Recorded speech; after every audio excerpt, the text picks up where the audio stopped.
Welcome to Identified.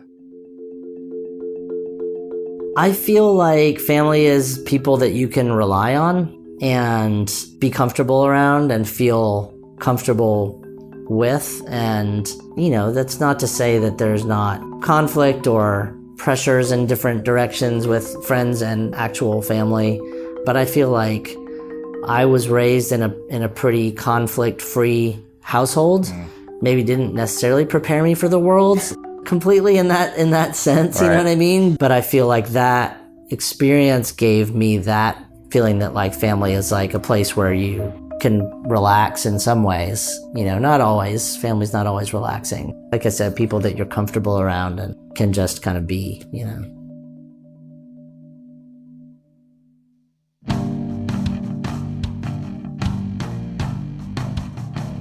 Hello, I'm Nabil Ayers, author, music executive, and host of Identified, the podcast that delves deep into the complex world of family and identity. In this episode, my guest is musician and record label founder Mac McCaughan, who is a member of multiple families. One is defined by the traditional role his parents and grandparents played in raising him. Another is the influential band Superchunk, which he started over 3 decades ago, and which has recently seen some changes in membership. Finally, there's Merge Records, the seminal independent record label he founded with his bandmate Laura Balance in the late 80s, who has released albums by Arcade Fire, Magnetic Fields, and Neutral Milk Hotel, to name a few. In our conversation, Mac discusses what it's like to perform music with his father and his son at a holiday party, and how a move to a smaller town as a teenager turned out to be an essential step in his musical development. Stay tuned to learn more about how Mac defines family in our conversation. Enjoy the episode. I grew up in South Florida for the first 13 years of my life. We lived in Fort Lauderdale, and my parents were both from South Florida as well. Like, my dad grew up in Lauderdale, and my mom grew up in Lake Worth, which is a little bit north. And they both went to college in Durham, North Carolina at Duke, and they met there. And then after college, ended up moving back to South Florida, and after my dad went to law school and things like that in North Carolina also, then they went back to South Florida, and so that's where I was born, and my younger sister and my younger brother. We all grew up there. So in the 70s, that's where we were living. And it was amazing. I loved it. And my dad's parents lived there as well, and my mom's parents lived, like I said, like a little bit north of there. It's like nearby. Yeah, so everyone was kind of nearby. Right, it's like a pretty traditional family unit. Yeah. Right? You and one sister, you said? My sister is 3 years younger than me, and then my brother's 8 years younger than me. Okay, 2 siblings, 2 parents, one set of grandparents, another set of grandparents. Yeah, that's great.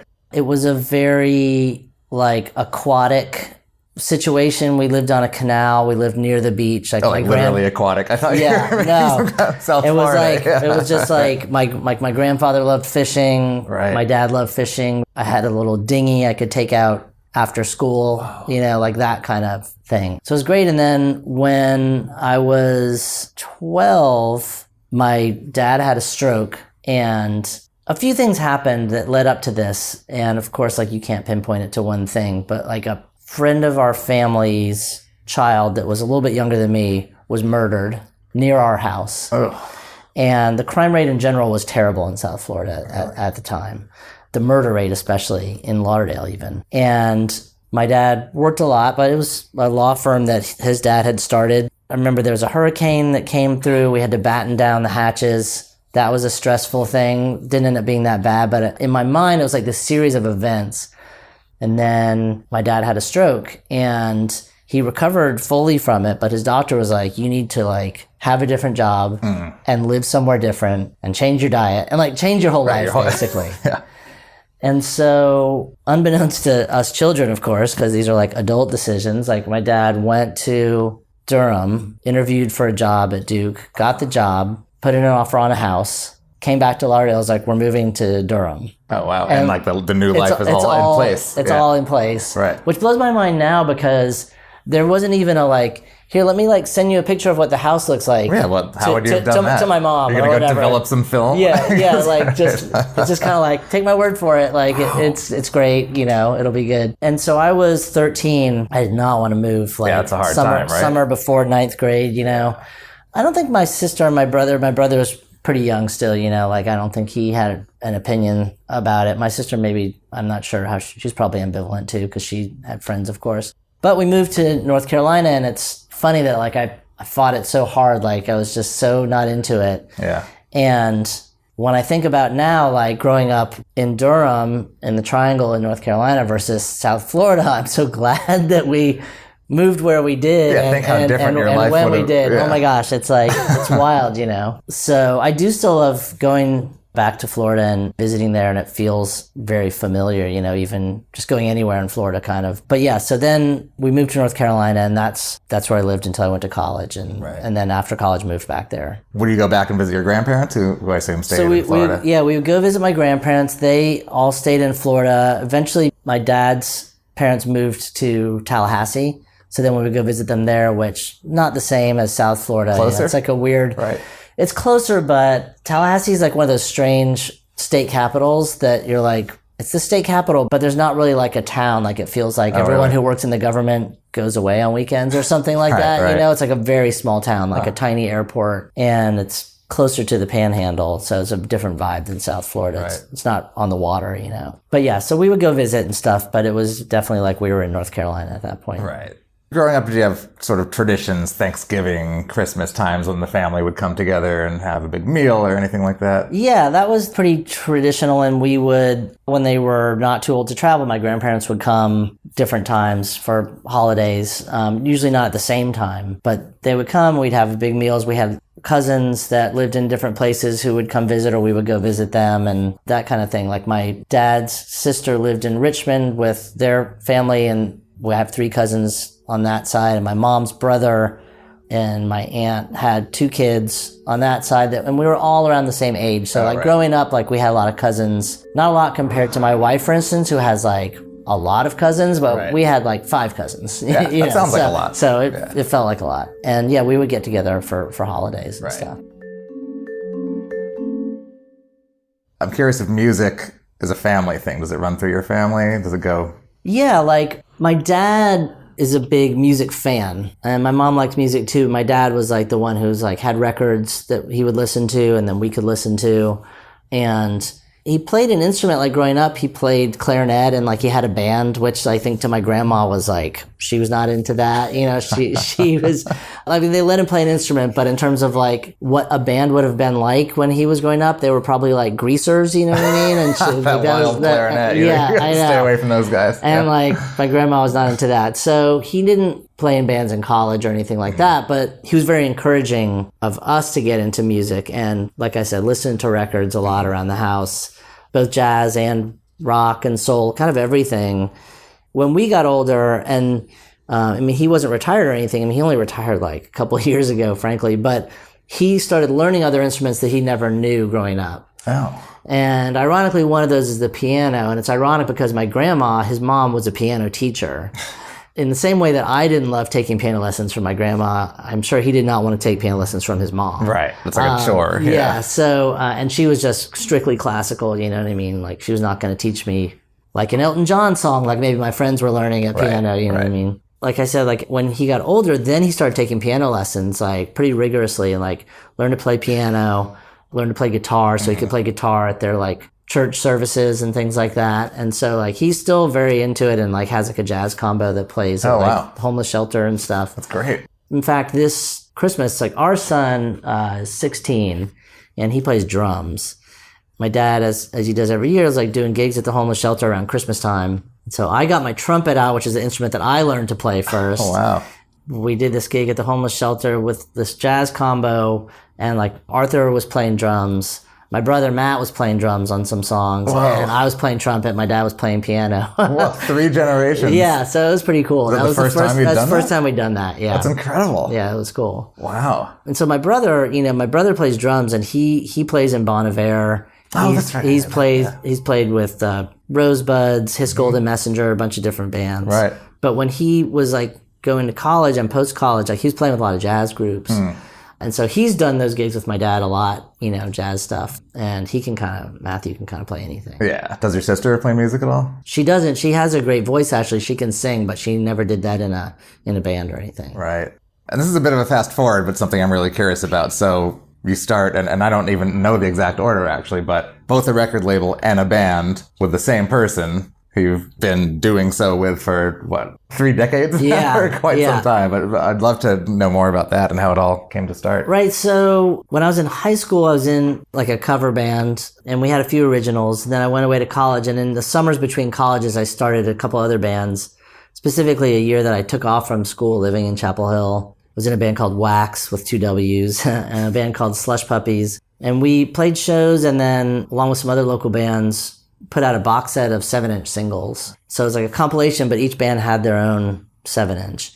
That was kind of masterminded by Wayne Taylor, who was in the band Wax, and he had been in a band called No Labels, like a pretty influential like hardcore band, started and shared members with Corrosion of Conformity, started around the same time. And Wayne figured out where to get the records pressed and that kind of thing. And so like I learned from that, in a sense, how easy it was to get records made, to go from like this tape to this other thing. And so before my senior year at college, my girlfriend at the time, Laura Balance, and we started playing music together, but we also started talking about having a record label, really with tapes at first, to put out our own music and then music by other local bands. There's a lot of local bands, a lot of great bands, and bands that would kind of get together and be great and then break up, and then you'd never hear from them again. In some ways, as a way to like document that, right. Yeah, especially at a time when, because if you didn't do that, that was it. Yeah. The demo sitting on a tape somewhere in someone's bedroom or whatever, someone's drawer, shoebox or something. So we started Merge, and we started Chunk, which would become Superchunk, around the same time in summer of 1989. And the first Chunk single came out that fall. And we eventually, when we signed to Matador to do our full-length records, because again, like Merge was still like tapes and then 7 inches.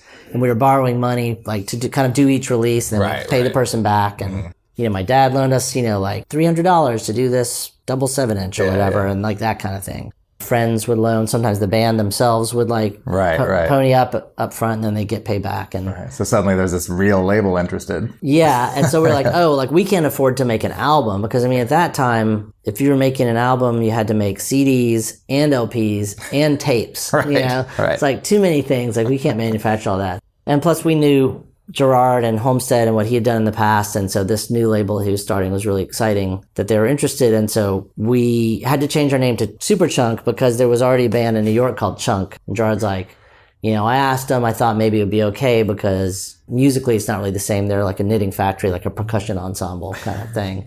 He's like, but actually they're not into it. So you should change your name. So that's how we became Superchunk. And the band just kind of like grew in parallel, through the 90s. And for a while, Superchunk was, the biggest band on the label. But, eventually like Polvo became well known. Magnetic Fields, of course, kind of grew from record to record until they did 69 Love Songs. And then that became the biggest thing that we had done. Of course, Neutral Milk Hotel, we did on Avery Island, but then when In the Airplane Over the Sea came out, like that became this kind of slow-growing, like huge record. And it's wild, because these really are just bands sort of from the scene and that or that you met touring. Right? Yeah. It's like the most grassroots word of mouth. I mean, like the Magnetic Fields was like, that to me felt like the first thing really outside of our purview. Like I knew Claudia a little bit from New York, but that was the first band where we were just fans, because I had their like the 100,000 Fireflies 7-inch and the CDs that they put out with Susan Anway singing. And so that was kind of the first band that we approached, like, hey, we want to work with you. We don't know you. You don't live here, but we want to do this. And then Charm of the Highway Strip was the first thing we put out by them. So at a certain point, like Superchunk was no longer the only thing on Merge that people knew about. And that was cool. And it, that transition from us being focused on Superchunk to being focused on Merge happened at a time around like 2000, 2001, when Superchunk was kind of slowing down in terms of touring. We did a record and came out the week after 9/11. It's a great time to put out a record. The tour after that was kind of a grind. And so we took a little bit of a break from touring after that. But around that time, those records had come out just before that, the 69 Love Songs and Aeroplane. And then just after that, we started working with Spoon. And then after that, started working with Arcade Fire, and then those records became really big. And so, like, you got a full-time job. It was a good time, for us to be just like focused on the label, Right. So I'm curious. You start this band on your label with your girlfriend. That obviously changes, but that changed like literally like 2 years later. So I think that even though it had only been a couple years since we had started these two entities together, when you're 23, like 2 years feels like a long time. You're like, we already put all this work and time into these things. Like, why would we just like abandon them, you know? Because they're both growing and they're both doing well. And so we just kept working together, and that's kind of how it's been since then. You made it work. That's kind of incredible. I think that's we hard. We both have our own families and, you know. Yeah, and Laura doesn't tour anymore because she has like some hearing issues and some ear pain issues, which is a total drag. But we have a new single that just came out. She plays on that. Yeah. So in the studio, we figured out ways to make it work. That's so great. And to figure out the personal thing just seems it's admirable and kind of amazing. I mean, it weirdly didn't feel like a choice. Right. It wasn't like we're gonna decide to do this thing. It was just kind of like, I guess we're just doing this. Right. Yeah.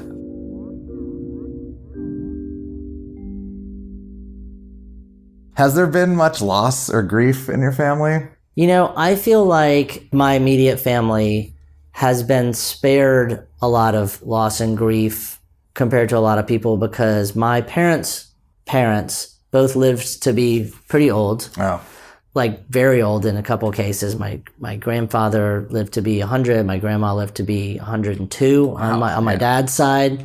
And my mom's parents weren't quite that old, but they lived long lives. So, knock on wood, like I said, I feel like we've been spared, and I feel like the grief that my kids have experienced at their young ages, our son is 16 and daughter is 20, have been grief that we share with them because it's been like friends of ours who've passed away, that they knew. And so that's like a different kind of grief, I think, Like I said, my family has been, up to this point pretty healthy and solid. That's great. I just thought of this, but I'm curious because I remember talking to you about there's been some different drummers in Superchunk. Yeah. But this band's been together a long time. It was the core unit for most of that time, and some of that's changed. But when we talked about it, you didn't really lament that. You were kind of viewing it as like, we're playing as a group of people who are really excited to be doing this every night. And I thought that was really interesting. Yeah, whenever I'm personally averse to change, like not philosophically, I just mean like, it's just like I can't help it. I'm just like, I like if something is like okay, like it is. I'm just like, let's just not mess with it. You know. Right. Personnel change, I don't love, and there's a moment there when it's happening, I think, where I'm just like, oh no, like what's going to happen, but I am also like, try to be a pretty optimistic person, so I can like push through that.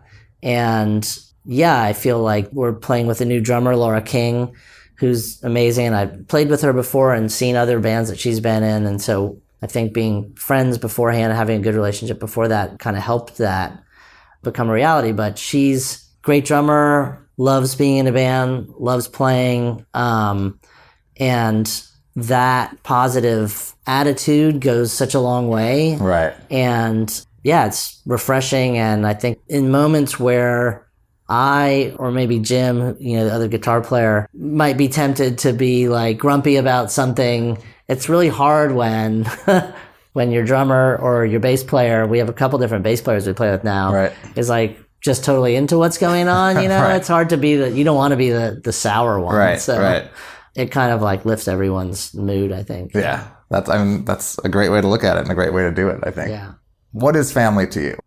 I feel like family is people that you can rely on and be comfortable around and feel comfortable with. And, that's not to say that there's not conflict or pressures in different directions with friends and actual family. But I feel like I was raised in a pretty conflict-free household. Maybe didn't necessarily prepare me for the world completely in that sense, you know what I mean? But I feel like that experience gave me that feeling that like family is like a place where you can relax in some ways. Not always. Family's not always relaxing. Like I said, people that you're comfortable around and can just kind of be, Thanks for tuning in. Please consider subscribing to Identified wherever you get your podcasts so you don't miss an episode.